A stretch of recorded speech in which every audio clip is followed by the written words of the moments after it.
نو پاغي کې امام شافعي سے یو اعلان لیکلی دی عربي کې یخ کې لیکلی دی چې لو کان رفضا حب آل محمد فلیشهد الثقلان انی رافضی.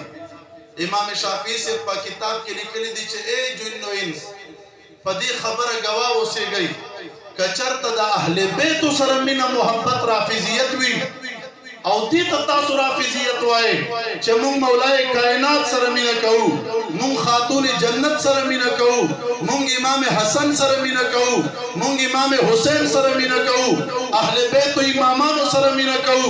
کله دې سره مینه محبت چرته رافضیت وي فلیشهد الثقلان انی رافضی. جن و انس په دې خبره گواه اوسئ چې زه رافضی یم. امام شافعي په یو دور کې اعلان کړی دی خلکو ته اے جن و انس په دې خبره گواه اوسئ چې زه رافضی یم. نه الحمدلله مونږ سنیان رافضیان نه یو، مونږ د اهل بیت غلامان یو، ځکه چې مونږ د صحابه بې ادبي کوونکي نه یو، مونږ د صدیق اکبر بدې ویونکي نه یو، صدیق اکبر سره محبت کوونکي یو، مونږ عمر فاروق سره محبت کوونکي یو، مونږ عثمان غني سره محبت کوونکي یو، مونږ امهات المؤمنین سره محبت کوونکي یو. خدا خبره یاد ساتئ اهل بیت ته الله انفرادي شان ورکړی دی، مولای کائنات ته الله اضافه شان ورکړی دی، ځکه چې تقسیم په وخت کې رسول الله مبارک تقسیم وکړو چې هجرت وشو، مهاجر انصاری صحابي سره ورونه کړل، دا د ستا ورور شو، دا د ستا ورور شو.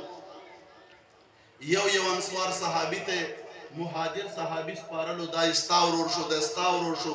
په دې کې علي شیر خدا رالو په جړا باندې یا رسول الله ټول دی یو بل سره وتړل، ټول دی یو بل سره ورونه کړه او زه دې چا سره ورور نه کړم. مدني جانان مې ورته فرمایي انت اخي فی الدنیا والآخرة. اے علي شیر خدا وورا ته په دنیا کې هم زما ورور دی، په آخرت کې به هم زما ورور. سبحان الله سبحان الله.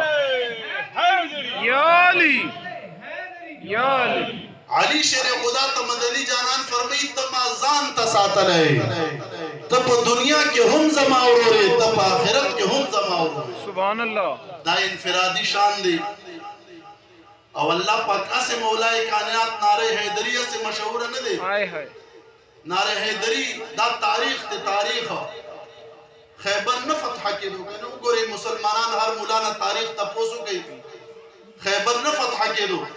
مسلم شریف حدیث ته مدنی جانان میں فرمائی سحر بزد اجنډا د صحابي پلاس کې ورکوما چې باب خیبر به هم فتح کیږي او داسې ځوان بوي چې د الله او رسول سره مینه کوي او الله او رسول د سره مینه کوي. سبحان الله سبحان الله.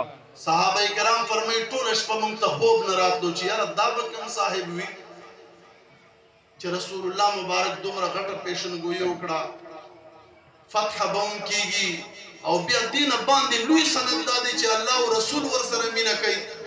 ډېر غټ سند ذکر کړو ځکه چې هر د الله دوست دومره پورې ویلې شي چې زه الله او رسول سره مینه کوم.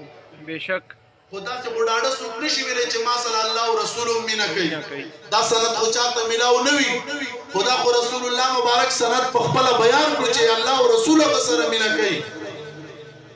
سحر چې کلا ټول صحابه خپل منځ کې خبرې کولې دا بسوک وي دا بسوک وي، خبرې چې چا کولې یو نو او چې څوک اذان نه خبروم نو. سبحان الله. مدني جانان مبارک سحر وي این علی ابن ابي طالب. الله اکبر. علی